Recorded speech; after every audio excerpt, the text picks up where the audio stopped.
Hi, this is Stephen from Own or Disown. Now, one common request I had when I reviewed the Asus Zephyrus G14 was how fast was the integrated Radeon Vega 8 graphics. As you can see from this chart, the new Mobile 8 series Ryzen CPUs have either 6, 7 or 8 compute units with a boost clock up to 1750 MHz.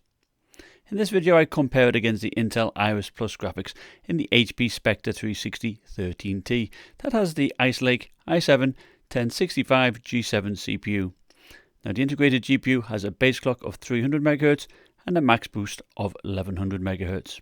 This processor is a 15 watt part, but HP do allow it to go to 25 watts, so that is the power level I tested it compared to the 35 watt on the AMD chip. The objective of the video is to perhaps give an indication on what one could expect to see out of the Vega 8 GPU in the Ryzen 7 4800U processor. Now granted, this runs only at 15 watts, but it should give us an idea. Now in order to test the Vega GPU, I disabled the RTX 2060 in Device Manager. First up is Far Cry 5. Here it is using low settings at 1080p. Now Vega is at the top and the Iris Plus is at the bottom, and it is clear that the Intel solution struggles at this game. It could be that the Ryzen 9 4900HS in the G14 is helping it along, but the 4-core i7 is not a bad CPU, and it's certainly enough to power the Iris Plus graphics. The red bars show the Vega graphics and the blue the Intel Iris Plus. I also show what the minimum frame rates are. At ultra settings, the difference was 57% in favour of the Vega 8 graphics, and this stayed the same at low settings. And to be fair, neither are ideal, but at least it is playable using the Vega GPU. Now into Fortnite. 1080p, medium settings. Again we have Vega on the top and Iris Plus at the bottom. Despite the Iris Plus graphics boosting up to its max, it is considerably behind the Vega GPU. It is interesting that HW Info is reporting 60 watts because that is the feed for the 2060 Max-Q, but as you can see, GPU 2 is showing no usage. Now for your reference, the 2060 Max-Q averages 172 FPS at this setting. I would say that the Vega GPU was playable with the max of medium settings, whilst the Iris Plus, to be fair, was choppy even at low. It must be pointed out that I'm also using 100% 3D render scale, so reducing that will definitely help the frame rate. Here is Rainbow Six Siege using the inbuilt benchmark, and this time the Iris Plus is holding an advantage, and it is interesting to see that the Intel CPU is using about 30 watts, so not much less than the Ryzen chip. And at ultra settings, the Iris Plus commands a 15% advantage, and at low, this increases to 20%.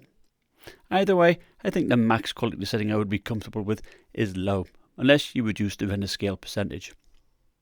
For Star Wars Jedi Fallen Order, I used the opening sequence of the mission, using medium settings. Now there isn't actually that much difference between the two GPUs. Low to mid 20s isn't ideal though, and it wasn't fun to play if I'm to be honest. Assassin's Creed Odyssey is a tough game to play even with a dedicated GPU. Here it is using low settings, 1080p, using the inbuilt benchmark. The Vega GPU definitely holds the advantage, and expect actual gameplay to be slightly faster. Now in this chart I show Star Wars Jedi Fallen at the top and Assassin's Creed Odyssey at the bottom. In both games the Vega GPU is slightly faster and would be my choice, especially as the 4800U CPU has 8 cores versus just 4 with the Intel chip. And averaging out the low and medium frame rates to give you an average, the Vega 8 GPU beats out the Iris Plus by 26%. As you saw, the frame rate varies greatly by game. In some it's a landslide, and in others it is very close. I think the biggest issue I have for the Iris Plus solution is game support. Doom Eternal and Call of Duty Warzone said that the Iris Plus was not supported and would crash, whilst I saw no such issue with the Vega 8 graphics. Now if I was to get a laptop with Intel Iris Plus graphics, I would definitely want to get one with a Thunderbolt 3 port so I could use an external graphics solution. That is a huge benefit of the Intel platform.